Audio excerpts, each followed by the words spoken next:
Oke, ya, bismillahirrahmanirrahim. Assalamualaikum dan selamat pagi ya. Oke, sesi PDPR untuk kelas 1 Semarak dan 1 Murni Cikgu teruskan ya pada pagi ini.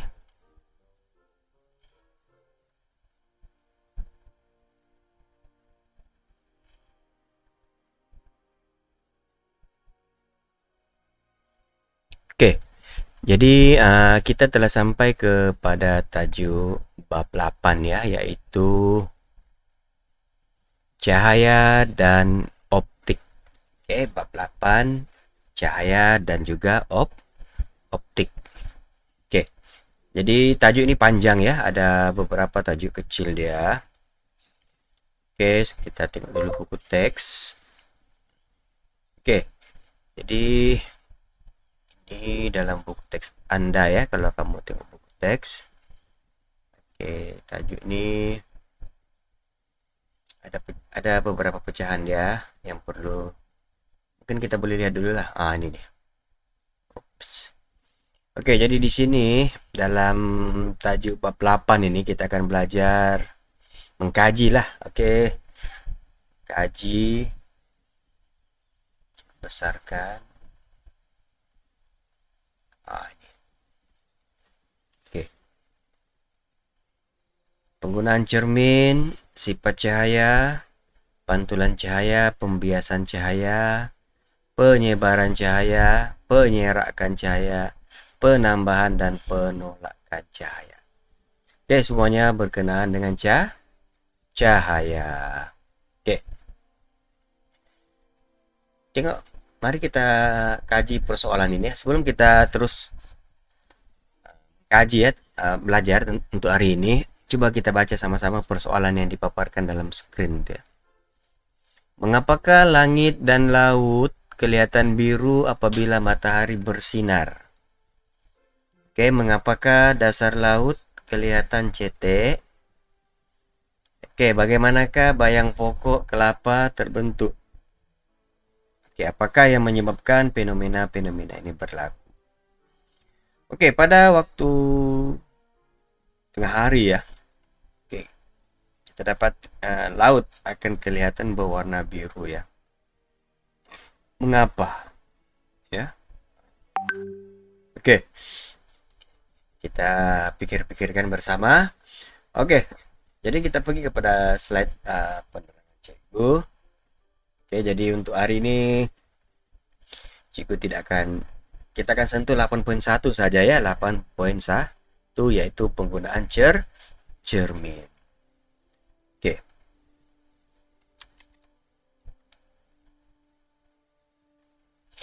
Oke, cermin sata. Oke, setiap hari ya selepas Anda mandi, Anda akan menghadap cermin lah. Ya, untuk melihat kita punya image. Oke, adakah perubahan berlaku ataupun tidak, ataupun sama seperti kemarin. Ya. Oke, cermin jenis ini ialah cermin sata lah yang kita guna untuk melihat.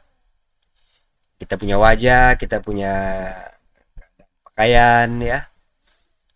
Oke, jadi image akan terbentuk pada cermin ini. Oke, image sahih. Ya, kenapa dikata sahih? Sebab sama dengan yang asal. Oke, apakah dia image sahih? Image sahih ini terbentuk pada screen ya. Oke, manakala image maya ialah image yang tidak dapat terbentuk pada screen. Oke. Jadi ada dua image sudah di sini. Oke, image yang terbentuk pada screen dan image yang image sahih terbentuk pada screen dan image maya yang tidak terbentuk pada screen. Apa beza dua nih? Sahih dan maya. Oke. Image kita dalam cermin terbentuk di belakang cermin. Oleh itu, image yang terbentuk pada cermin ialah image maya. Image maya. Oke.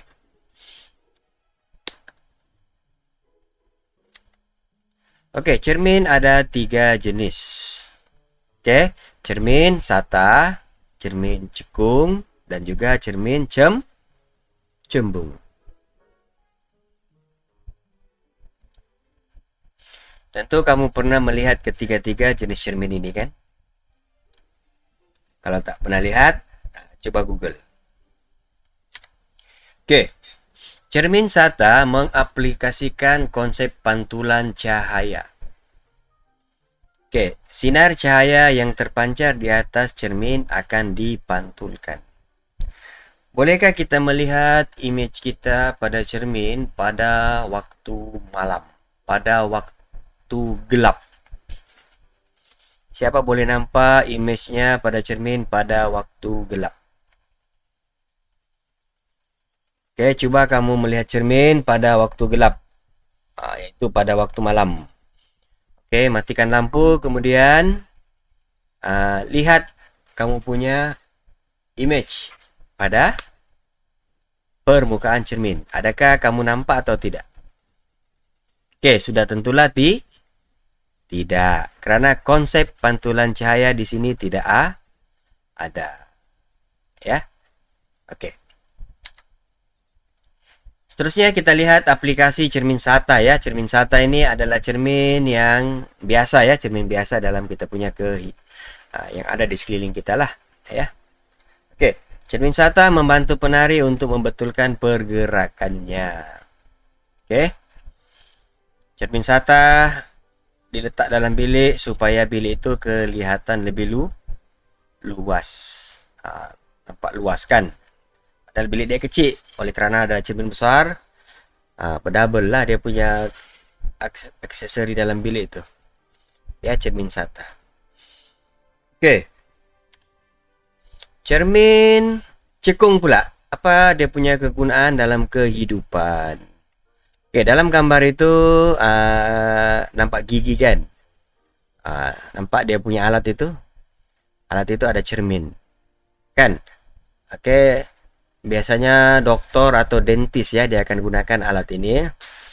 Oke, untuk memeriksa ataupun menyemak kita punya gigi, sama ada gigi itu rosak ataupun tidak. Tidaklah dia melihat secara langsung kan. Buka mulut, mendongak dia dari bawah tengok ke atas. Oh, ini gigi kamu nih rosak. Oke. Tapi dia guna alat ini, dia boleh nampak image gigi kamu itu pada cermin tersebut. Oke. Cermin cekung di sini ya berfungsi membesarkan image bagi memudahkan seseorang itu bersolek. Oke, yang kedua ini dokter gigi, yang cikgu sudah explain tadi lah. Oke. Oke, selamat datang. Ada 2 orang sudah masuk. Cikgu teruskan, cikgu punya sesi PDPR cepat masa yang cikgu tetapkan pukul 11 kan. Oke, terima kasih. Cikgu akan share nanti biasalah dalam YouTube ya kepada rakan-rakan kamu yang tidak join Google Meet ini. Oke, tidak ada masalah ya, cikgu akan share dalam Google Meet. Dalam YouTube nanti. Oke, seterusnya. Oke. Ini pula cermin cembung ya, cermin cembung. Oke, apabila kamu masuk pasaraya, kadang-kadang di sudut atas itu dia letak CCTV lah. Kadang-kadang dia letak cermin. Kan? Oke. Kenapa dia letak cermin ini? Untuk melihat pelanggan yang ada pada kedai tersebut lah. Ya, dia boleh lihat. Secara jauh kita tahu di belakang almari itu ada pelanggan. Kadang-kadang kita tidak nampak kan sebab dilindungi oleh almari yang tinggi kan. Jadi bila ada cermin cembung ini kita tengok, oh ada. Oke, kemudian gambar yang kedua itu di kawasan yang seleko, seleko ataupun simpang yang tidak jelas kalau kereta itu mau keluar atau masuk. Biasa kita letak cermin. Ya, kalau kamu ingat, kalau kamu dari bandar kan, kalau kita pergi pejabat kesehatan. Tapi sekarang macam cerminnya itu sudah pecah lah ya. Kamu nampak itu ada cermin kan? Sebab dia punya kawasan itu jalan dia berbukit tinggi, jadi orang perlu nampak kereta yang datang dari kanan. Sebelum dia belok ke kiri, dia tak boleh belok ke kiri. Keluar siap belok kiri. Jadi dia perlu tengok. Dia tengok cermin itu. tiada kereta, jadi dia perlahankan. Kalau tengok cermin tiada kereta, dia keluarlah terus. Oke, itu cermin cembung, ya. Oke, kalau di pasaraya untuk mengelak kecurian ataupun macam CCTV lah, ya. Oke, kalau di simpang-simpang itu untuk membantu pemandu ya melihat ada kereta tak dari hadapan. Terutama pada kona-kona yang tajam, ya. Jadi kamu jangan terperanjat. Kenapa ada cermin ini, ayah, ibu? Kamu tengok, oh cermin itu dia untuk tengok kalau ada kereta dari depan kan. Jadi kita boleh nampak. Oke, itu dia punya aplikasi lah. 3 cermin tadi. Oke. Seterusnya kita melihat alat optik yang menggunakan konsep pantulan cahaya. Pernah nampak alat ini dalam gambar ini, screen ini?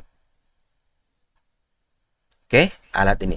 Oke, alat ini digunakan pada kapal selam ya. Kapal selam, coba terangkanlah ya kapal selam. Oke. Kapal selam itu menyelam di bawah laut lah. Mungkin alat ini ketinggian dia tidaklah mungkin terlalu tinggi kan. Tapi dia boleh melihat objek yang berada di atas tanpa perlu kapal selam itu naik ke permukaan laut ataupun permukaan air. Dia berada di bawah, alat ini naik perlahan-lahan, dia muncul di atas permukaan air. Nanti dia berpusing lah, dia berpusing. Tengok 360 derajat. Ada tak kapal ataupun bot di atas permukaan air itu? Oke. Jadi alat optik direka oleh ahli sains berdasarkan konsep pantulan cahaya. Jadi konsep pantulan cahaya maksudnya dia pantulkan. Kalau ada image di atas permukaan air itu dia akan pantulkan. Sebab di dalam itu dia ada cermin kan. Satu cermin itu pula akan pantulkan ke mata orang yang mengoperasikan alat itu. Dia nampaklah dari dalam kapal itu. Oh, di atas permukaan air sekarang ini kapten ada kapal nelayan berhampiran dengan kita. Jadi kita tak perlu naik, nanti dia mengganggu. Ataupun dia tengok, oh kapten, di atas permukaan laut ini ada 10 kapal perang musuh. Itulah ya. Oke, mari kita lihat slide seterusnya. Oke, alat ini dipanggil periskop ya, periskop. Oke, nampak di sini dia punya gambaran ini. Oke. Periskop ini ada cermin ya, ada cermin di atas, sudut dia 45 derajat. Jadi image dari sini kan. Jadi image yang daripada luar itu dia akan dipantulkan kepada cermin. Cermin itu 45 derajat. Jadi image itu akan dipantulkan lagi sekali ke cermin bagian bawah. Juga 45 derajat. Dan mata melihat di sinilah. Jadi dia boleh nampak image yang ada di atas ini. Oke. Jadi periskop ini dia punya prinsip sifat cahaya yang boleh dipantulkan. Ya, cahaya dari permukaan laut dikesan oleh suatu cermin, kemudian dipantulkan oleh cermin lain dan menuju ke mata pemerhati yang berada di dalam kapal. Oke, jadi sampai di situ saja. Ciku tidak akan masuk topik yang kedua ini, ya. Jadi topik ini mudahlah, senang, ya.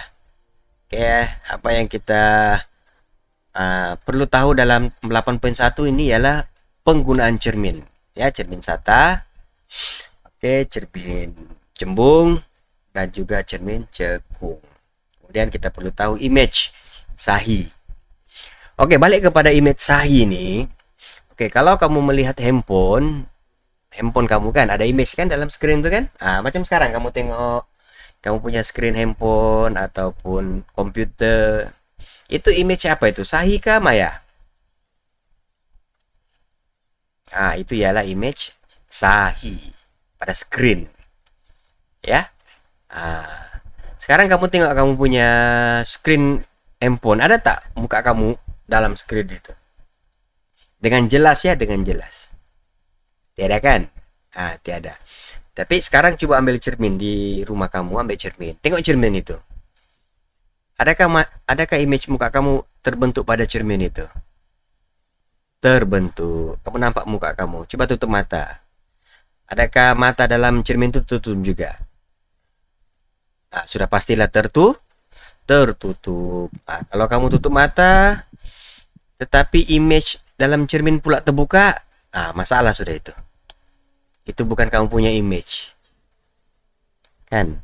Kamu tutup mata di depan cermin. Tetapi dalam cermin mata kamu masih terbuka. Siapakah image dalam cermin tersebut? Betul. Kalau kamu pada waktu pagi kan, bangun-bangun, tengok cermin, tiba-tiba kamu tutup mata, kenapa dalam cermin masih terbuka matanya nih? Nah, siapakah dia? Oke. Jadi image yang terbentuk pada cermin ya. Cermin adalah image maya, ya. Ditanya di mana dia terbentuk? Di belakang cermin. Kalau kamu pecahkan cermin itu, ada tak image kamu masih ada? Tidak ada. Tidak ada, kan? Oke. Berbeda dengan kalau kita tengok TV. Tengok TV kan? Kamu tengok TV. Kamu tengok Sukan Olimpik baru-baru ini kan? Ada image kan? Image tengah berlomba basikal. Pelumba negara tengah berbasikal. Image juga, tetapi image itu kita katakan sebagai image sahih. Kalau kamu tengok dalam komputer, dalam TV, itu image sahih. Ya. Oke, jadi untuk hari ini itu saja. Jadi terima kasih yang dapat hadir. Oke, ini yang kita terangkan tadi lah, yang baru masuk itu jersey cermin. Oke, pantulan ya, pantulan. Tanpa cahaya, ya image tidak akan nampak pada cermin ya. Cahaya perlu. Sebab konsep dia pantulan cahaya. Oke, aplikasi cermin tadi sudah coba terangkan. Ini cermin SATA, ini cermin cekung, dan juga ini cermin cembung. Oke, untuk mengetahui lebih banyak lagi dia punya kegunaan, ini kamu boleh Google ya. Kamu masuk, kamu punya aplikasi Google, search, kamu type kegunaan cermin SATA, cembung. Dia ada banyak sebenarnya ya. Untuk tambah pengetahuan lah. Oke, yang kedua penggunaan alat-alat optik berdasarkan pantulan cahaya. Ini pun banyak. Ya, bukan setakat periskop ya. Kalau coba terangkan sini cuma periskop. Coba buat search ya di internet. Ada lagi lain. Oke, jadi untuk hari ini itu saja. Terima kasih yang hadir. Kita akan jumpa lagi untuk topik yang seterusnya lah ya. Oke, 8.2 nanti ya, sifat-sifat cahaya. Oke, jadi untuk hari ini itu saja. Oke, kalau cikgu nak ambil kamu punya foto ya, bukan foto juga lah. Gambar yang ada hari ini lah, untuk rekod cikgu lah siapa yang hadir ya. Oke, jadi cikgu ambil foto dulu untuk cikgu share dalam cikgu punya laporan ya. Sekarang kita kena ada laporan. Oke, 8.2.